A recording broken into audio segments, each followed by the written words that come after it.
I'm Mike Brilla, host of the Inspired Teacher Podcast, a part of the Education Podcast Network, just like the show you're listening to now. Shows on the network are individually owned and opinions expressed may not reflect others. Find other interesting education podcasts at edupodcastnetwork.com.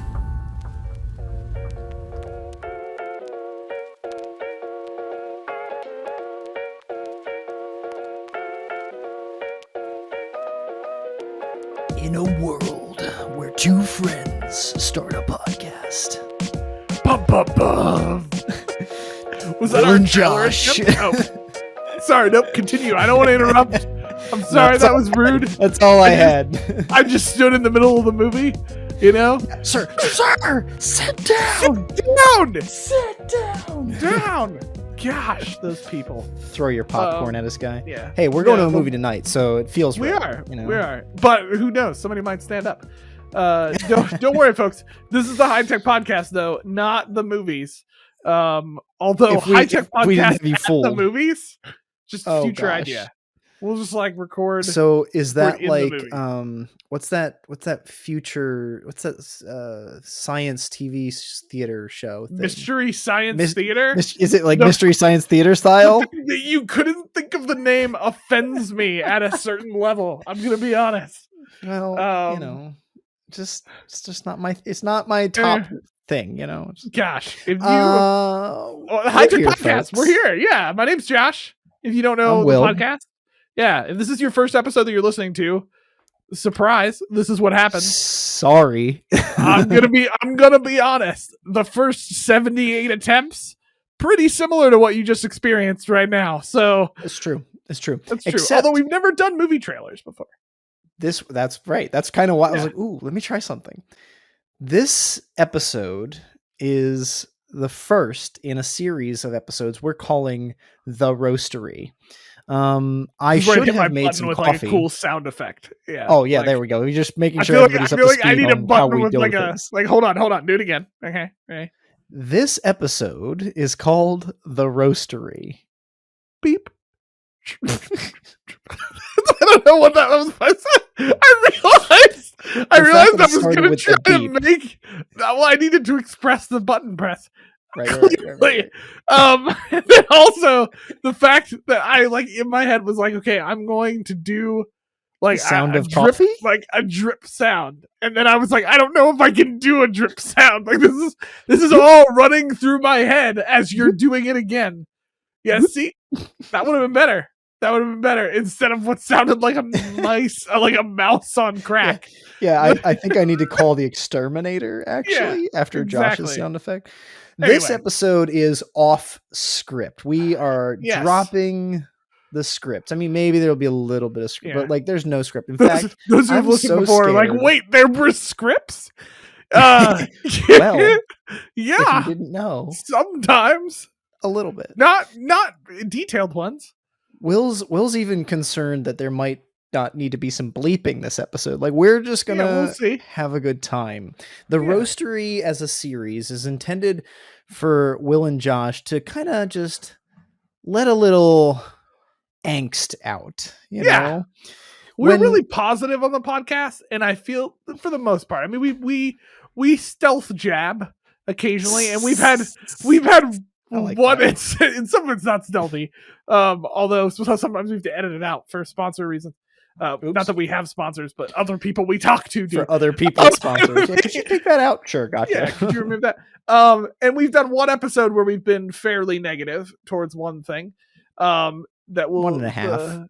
1.5. Yeah. The Turn-It-In episode was maybe the idea for the Roastery. Yes, like, it was this was fun. We should do this more. The hypothesis one was kind of like, we want to love it, but we had some issues. We can't fully recommend it. You know, that was kind of. You know what? We should go back and review hypothesis and see if that's the same or change. But so on the Roastery, whatever we feel like. Anyway, the Roastery is not going to be a series of episodes back to back to back. You don't have to expect these every episode coming forwards. But the whole scope of a Roastery episode will be that we're going to roast something. We're going to put it on the campfire and watch it sizzle.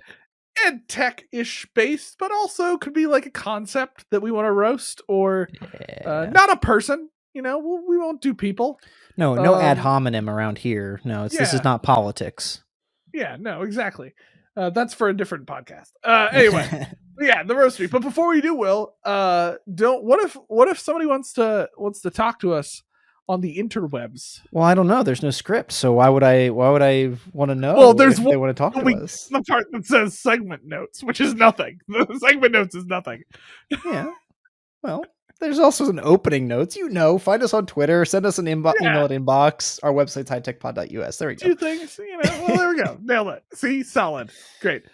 Wait. If you wanted to send us a picture, send us a picture of an iPhone roasting on a stick. No, well, that's you know what? The roastery, we're gonna change the concept. Okay, it's gonna be anything. I want a picture of an iPhone roasting on a stick. It's an original idea that I just came up with. No one else has said it before me. Here's the original idea. The second you said iPhone, I was like, what's he gonna say? I just said that. And then you just said it. And I was like, that's so brave. That is so I'm just so proud of you, buddy. We go. There you go. That's what it was a good idea. I felt like it needed reiterated. Yeah. So what's the first thing on the chopping block, Josh? What are we putting on our marshmallow sticks to roast? So what we are putting on our marshmallow sticks today or tonight or whatever ambiguous time you're listening to this podcast is large learning management systems. Okay? Not to name any, but like Canvas, Blackboard, D2L, Schoology. D2L, Schoology. Oh, sorry, I wasn't supposed to name any. Was I? Oh, sorry, Moodle. Did we miss any? A Cornerstone? I'm missing. Docebo. Well, I do know Docebo. Yeah. Google Classroom. Sakai. Yeah, Google Classroom. There's a lot of them. Woo. Yeah. Okay. So, yes, the roastery, right? So we wanted to pick out some stuff that we have some problems with. And here's the deal. I don't hate all large LMSs. I think they provide us a lot of things. But do I think they're all great at something? It's debatable. Okay. Okay, so here's the concept. And Josh and I have both run these things, so we've not only seen it and been in students in them. We've seen it from all angles. I've been in students in 3. I've run 2. You've run 3, 4 now. Technically, I guess you can consider your experience now 4th because you did Moodle briefly, right? I've run 3, but I was like I didn't run it, but I was an admin in Canvas. So I was an admin, but I didn't run it. Oh, that's right. I have run 3 LMSs. Yeah. So we've done transitions. We've seen it all. Yep. We've looked at them. And again, I want to reiterate here. This is not meant to be an episode where if you're a faculty member, you take it and go, see, these tech guys don't like the learning management systems. Okay, that's not true. But you can if you want to. But I do think I just want to keep reiterating. They serve a purpose. All the stuff we said about how they serve purpose, how they're useful resources to use an instructor, how you should use them is still true. But this is the moment where we can join together because I think when we came up with this idea, the way I put it was this: no LMS is an expert at something. They're all mediocre, like the bigger ones, in my opinions. They're all mediocre at jacks of all trades. Okay. And in their defense, they've got a tough situation. Okay. So when we talk about large LMSs, we're talking about, like, we joked, we said a whole bunch of them, but I think we could kind of classify them as the major players in the game right now. Right. So we got Canvas, we've got, and these are LMSs that as clients have clients that have 100,000 students. Yes. You know what I mean? So like our their overall user base are millions of students. And there's plenty of stuff that we can do on Canvas that we can't do on other stuff. So like Canvas has a tough situation. And there are a lot of great people that work at these companies. So like all the stuff we're saying is not to like degrade anything. Terms and service, actual things may apply, statements aside. Like we're just taking our ties off and having a good laugh. Exactly. Now, we're having a good conversation. One of the first things, I mean, you just triggered me. I'm like, one of the first things though, like you're saying, none of them are really experts at one thing. They're medium. they all suck at rubrics. Oh, have you met an LMS that has good rubrics? I have not found. Okay, so first of all, we've talked about this on the podcast before, but around the office we have a saying, and it's a hypothetical guy. If this is a real person, I'm so sorry. We love you, guy, but we call him rubric guy with our LMS person. Yeah, whatever this person is. In this case, it's rubric guy. Okay, and we always joke that he's a cousin of the owner of Canvas. Right. And so they had to hand him something, and they said, "Do rubrics." Your mom told me to tell my mom to give you a job. Exactly. And the reason we make this joke is just like rubrics are so annoyingly difficult. Like there's no reason for them to be this difficult. Like adding criteria, you're like clicking 3 different buttons to get them in there, editing them, and then forbid that you attach that rubric to something, and then you can never edit it ever again. Why would you want to do that? Or that ghost rubrics show up. Like you delete a rubric and it still stays on the server on the back end, and you try to put a new one in and it won't let you retitle it without putting a parenthesis 1. That's a thing. Oh god, in Canvas. Yeah. You have to make a new copy of it so it's unique. Yes, and they're very complicated. Like they're a complicated system. It's usually because, in my opinion, they're trying to do so much. They're trying to create rubrics and then attach outcomes, the individual rubric items, and then map those up and do this into the course. And it just gets overkill, and it gets very hard to build rubrics. It can be time consuming. And that's not just Canvas. Every LMS that I have been in so far, that has been my experience. Building rubrics is time consuming, and managing them is confusing and difficult at times, especially for faculty members. Especially when your faculty member already has it made in a Word document. It's like, well, can't I just convert it or something? Like, what do I got to do? Or import it or do something like that. Copy and paste it or whatever. And I get it at a technical level. That's just not a thing. They're different platforms or different one's tables, but they're not easy from the get-go. And why I wanted to bring it up is I've used rubrics in Schoology, Moodle, Canvas, and kind of Docebo, but they are consistently inefficient in such a way that some people will adopt them, but you can't get everybody to use them because it's too much work. It doesn't do everything I want it to do. If you get people that are like, oh my god, I love outcomes in Canvas, I want to use the outcomes feature. Great, you have to use rubrics then, kind of. Oh yes, don't even get me started. Okay, that's number 2. Let's say number 2. Not that we're making a list, but I have yet to be in an LMS that outcomes is done well either. Okay, and maybe I'm wrong. Same, but no, that's part of why I was saying it together, tied to the rubric. Now you and I haven't really used Blackboard much, but my understanding is it's similar. The last time I used Blackboard would have been 2010 or 2011. Yeah, it's probably a different product today. But most of them, the outcomes have to always be tied to a rubric. So if you're not used to doing outcomes, you create your course level outcomes, but then you have to connect those outcomes to measure them to rubric criteria. Well, that is a nightmare. First of all, because I can't do outcomes with any faculty member who don't use rubrics. And somewhere there's somebody working in an LMS. It's like, what faculty member doesn't use rubrics? Have you met faculty members? They're come on. But put aside that, the amount of work it would take to connect all of those to rubrics, and sometimes you don't want to do that. Sometimes an outcome, it just should be tied to the activity. It's not tied to the individual criteria on the rubric. Sometimes it's a little bit more general than that. And so it's always very complicated.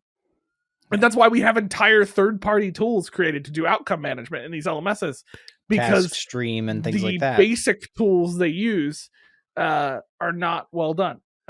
Task Stream isn't either, but that's a different roast. We'll talk about that later. Add that to the list. So put that in the hopper, so they say. Yeah. The other big gripe I would take with, we're just roasting the big LMSs, is my general feedback on the big LMSs is this: because they want to try to serve everyone, they want to be the big company that the institutions go to, they become so bloated with features and access points and things to do. Good example, Canvas. and listen, it's job security for me. But like, so don't change it. Yeah, we have to have entire teams of people to help people understand how to design their course so that it's easy for people to use. Yeah. Like I understand you want to give people flexibility, but there's a part of me. So like there's this will be not a roasting moment, but there's an LMS that I really like. That's a leaner, smaller LMS. So there's a lot of stuff they can't do, but they're called Pathright. So it's a shout out to theirs. And they look a little Google Class. Hashtag not a sponsor. Hashtag not a sponsor. But they're very focused on what they want to be, which is very simple, couple features. And then they invest a ton of energy into the way discussions and conversation happen throughout the course. And so they do discussions very differently because they invest a lot of money and energy into that. And they're a good, beautiful looking LMS. So it's easy to use. There's not for the thing that they do. Yes, for the thing that they do. Okay. They're not perfect. But they also focus in on certain like click paths that they do. My criticism of the bigger LMSs, it's here's all the features. Here's all the places that you can click in and do things. Here's how you can organize all of them. And the average faculty member just doesn't care. Like they don't care. Where do I put my syllabus? How do I upload my files? There's the tech savvy ones that want the ability to customize things, but the average faculty member doesn't want to have to worry about that stuff. And so one of my gripes with the bigger LMSs are help them by making your thing more user friendly, not making it so bloated with every feature under the sun. Right. And I can think of, and to that extent, I can think of a faculty member who I supported through 2 of your LMSs, and you're now supporting on a 3rd LMS at your institution, who probably is still not satisfied with the grade book, having gone through 3 different systems that have done the grade book differently. And I doubt he's ever gotten all the features that he wants, because each time they change, well, this one's good at this, but not good at that. Like, I always really liked Schoology's flags in the grade book, marked incomplete, missing, and failed, I think, were the 3 main flags or something like that, or skipped. Missing, exception, and late. Probably like an excused skip. Excused, concept. Right, something to that effect. And one would give a null grade, one would give a 0 grade, and one would, I think, also give a null grade, but like it was intended to bring them back to do it again later or something. Those flags communicated something, they were effective, but they still, like, people come to me like, well, I don't want the failed to give a 0. Can I have it give a 50? No. Well, okay, like, I like this missing one, but I don't want it to not count in their grade, because then they think that their grade's higher. Okay. Well, but I don't like this excused one, because I want them to, like, not have to do it, but maybe they could do it. It's like, folks, the coders, the developers behind these things made it for these 3 features. If you want it to do something that's not that, it's not an option. And I think, like, that's to your point. It was designed to do 3 things, so those are the 3 things it'll do. But then folks want more, and that's where you get this creep that happens, right? Yeah.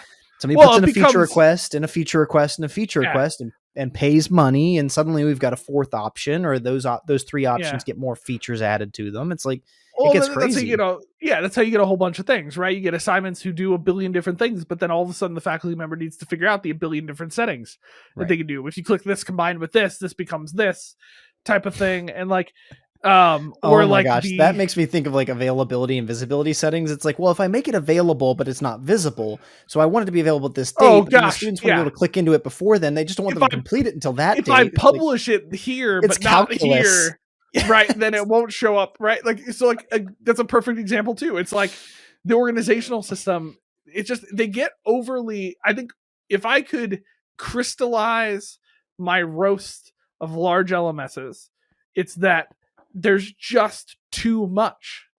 There's too much to do it because we want to try to make everyone happy. The problem is you're not making everyone happy. You're making everyone mediocrely okay. Yeah. And then some people super unhappy with the LMS. Like I think the part that I see from not being on the developing side of those LMSs is, okay, we put in all these outcomes, we put in all these complicated rubrics, we do all these complicated ways to organize the course, and then people spend money on third-party solutions to integrate into your LMS that do it better because you guys made it too complicated.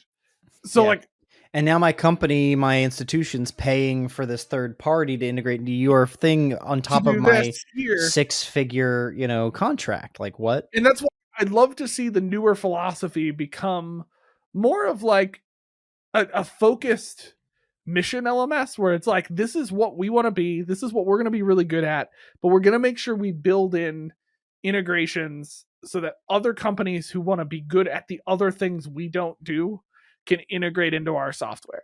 And that's what you're seeing from some of these smaller LMS companies where they'll like really focus on some things, but they then have integration ways to get other tools in. Like they may not have a complex outcome system, but you can integrate a outcome management software into their LMS to help manage outcomes, like things like that.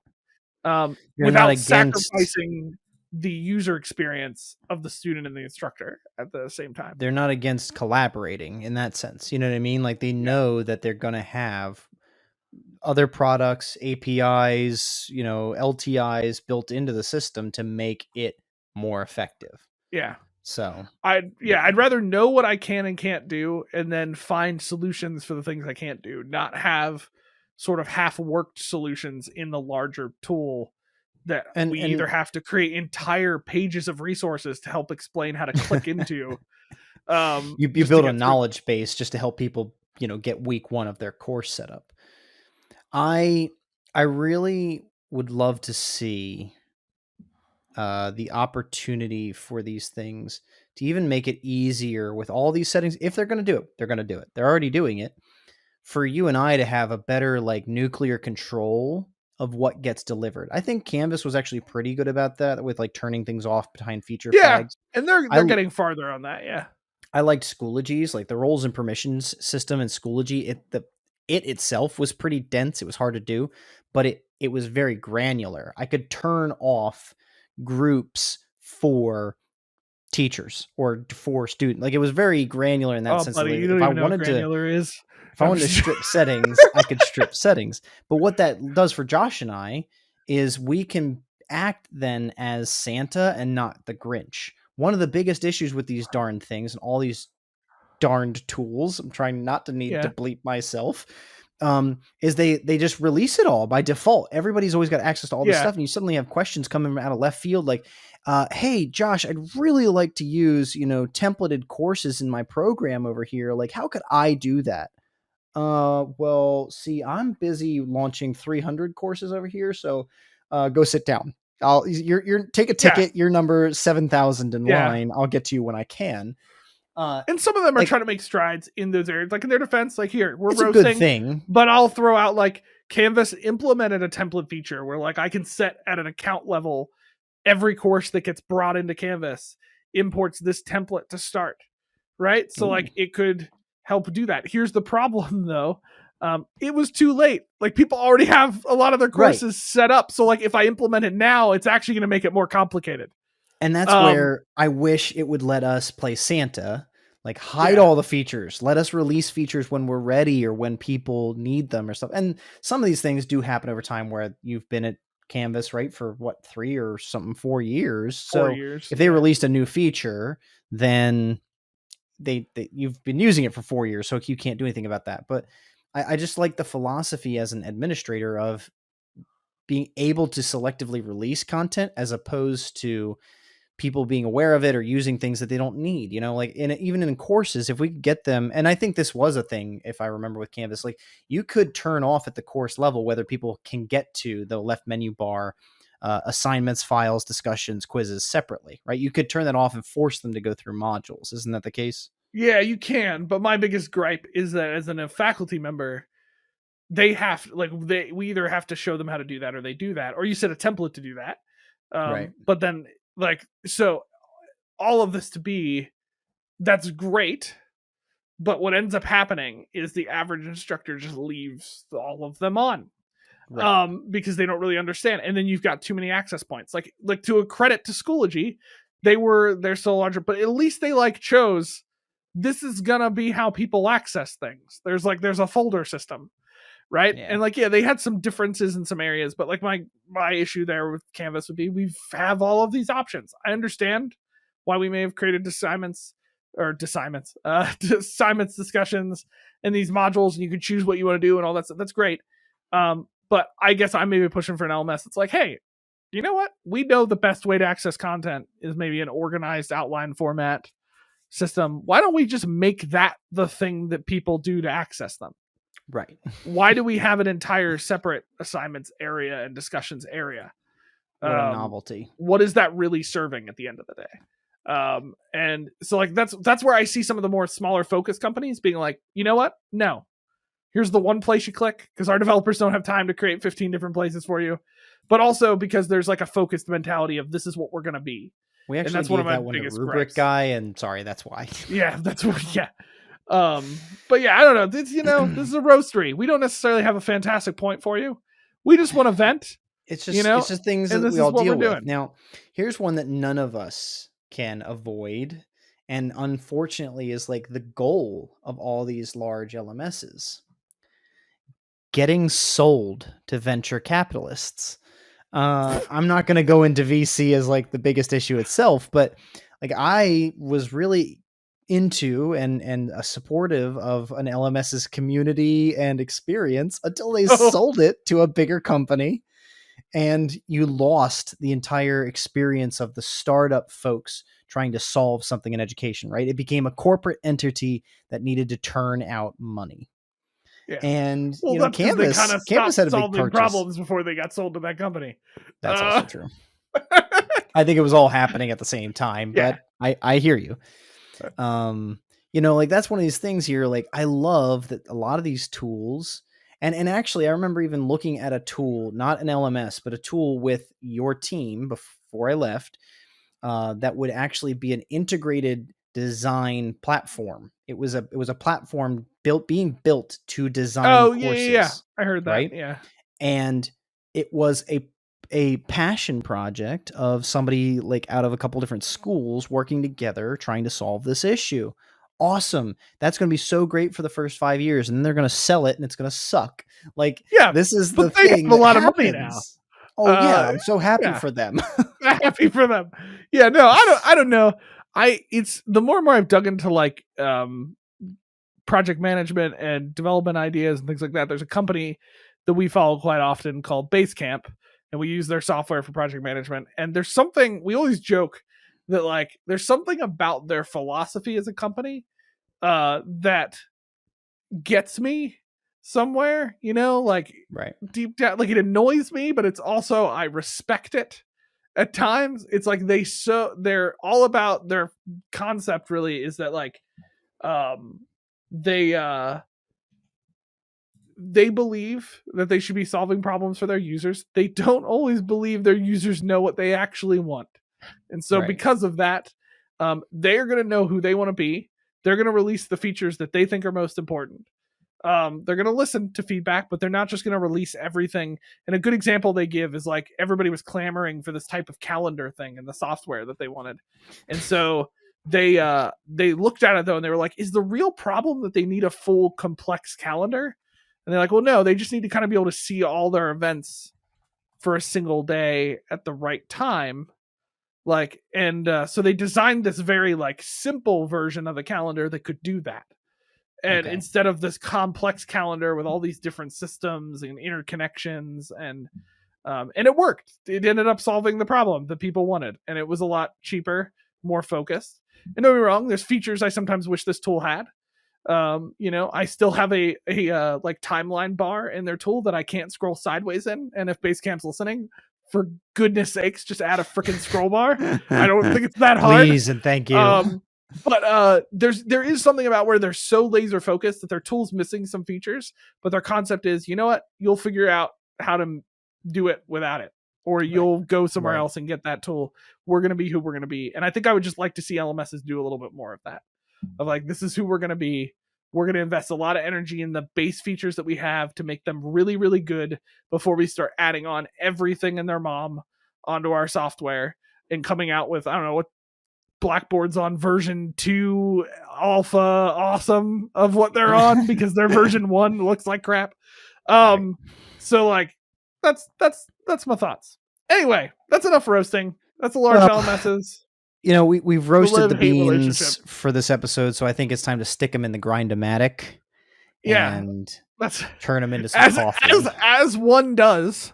Don't you have a grind-o-matic? Grind-o-matic? Come on, that's a normal tool that you guys all have, right? Okay, yeah. So obviously, in a nonchalant way, we're making a transition. That was probably hard to tell. That's why I need to bring it to attention, because I know some of you probably missed it. To a tool we want to talk about, Screencast-o-matic. This has been on our list for a while. We haven't done a video tool in a good bit, and so I figured it'd be cool to talk about Screencast-o-matic. So, this is a video recording software. So you can do screen recording, screen grabs, screenshots, stuff like that on your computer. They're one of the big name brand people who do it. They have free versions of their tool. But basically they allow you to record your screen with a camera. It's not super complicated. But you can add annotations over top of it. You can do different things on top. You can edit within it, and then share those videos with people. So Screencast-o-matic is one of the top companies in this area of screen recording. They integrate with Google Chrome, and they can integrate with a bunch of other tools. Our use of it is integrated with Canvas. We use a tool called Canvas Studio, and they integrate with Screencast-o-matic. So they use a version of Screencast-o-matic to do screen recording. And I've been fairly happy with it. I mean, it works pretty well. Their annotation tools are cool. You can set it up and click in while you're recording, do an annotation, and it kind of pauses the screen that you're on so that you don't accidentally move away, and you can kind of draw on it while you're working through your video, which is kind of cool. See, I didn't know half of this, and I also didn't know that you used it at work.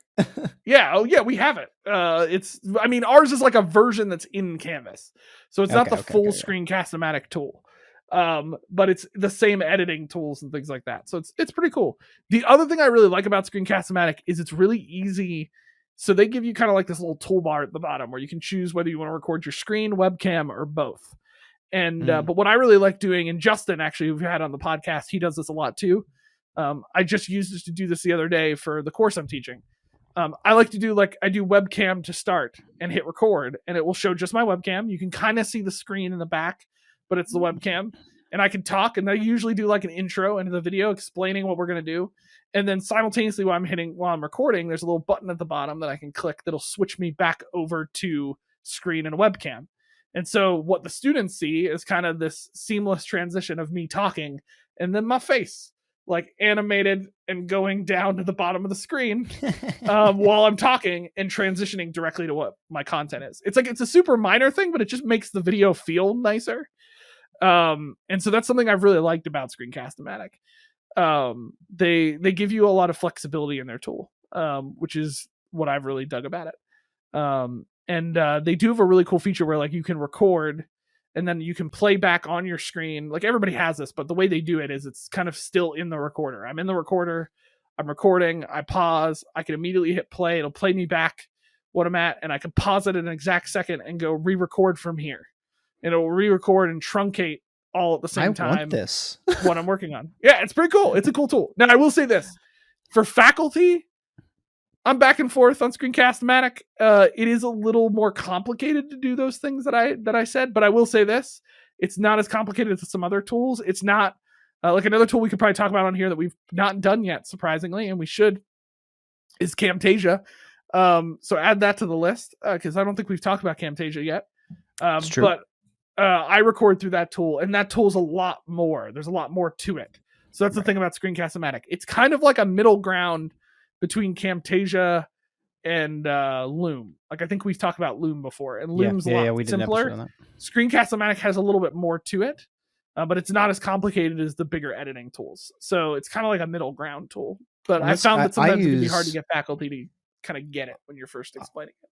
At work, I use Snagit, and for me, that's one that's I use that all the time. Super simple, like cut out all the bells and whistles.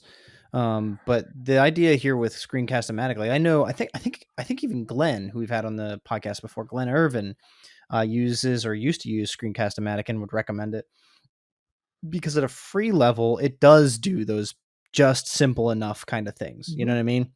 For free, it does record screen and webcam. It does do some trimming and lets you do zooming in and stuff. But And for free, their biggest limitation, besides not having the full suite of functionality, like if you just need to take a picture, take a screen recording, their biggest limitation is that their recording time is 15 minutes. Frankly, I think that's great. That's fabulous compared to some of the others. Yeah. And I will say this, good to keep people on shorter material. You know what I mean? Not going too long. We recommend, with stuff they're doing. And I will say this, for what we use and the way it uploads into Canvas, we struggle getting over 15-minute videos too. And we just push like, hey, don't do that. It's not good practice anyway. So don't do over 15 minutes. I will say this, I'm seeing on their site, they now offer the full video editor for free. So this is a newer thing that I did not know. So they offer the post, because you can edit mid recording, but there's also like when you're done, before you finish uploading, there's a full editor tool. And it looks like that's actually free now. That's a part of the free tool. So cool. That's cool. And that one's cool. I haven't used it a ton, but you can do like highlights, text, zoom. You can blur sections of your screen. You can insert stuff, add transitions, change volume. It's a pretty cool editor. So anyway, that's Screencast-o-matic. It's not super complicated, so I don't feel like we need to talk about it a ton. We've talked about video recording before, so we don't need to get into too bad into that. But you can check it out. It's a Screencast-o-matic.com. If you go check it out there, you can sign up for free on their website and give it a try. You do have to download the software onto your computer, but it's pretty simple. And then they have some cool integrations and stuff with like Chrome and things like that you can use. You all know that we support things like this. We think that there's good pedagogical reasons to use them. Like, go listen to any of our episodes, but in general, that's why we're season behind 1. Like we hit video quite hard, which is why you heard a lot of it this year.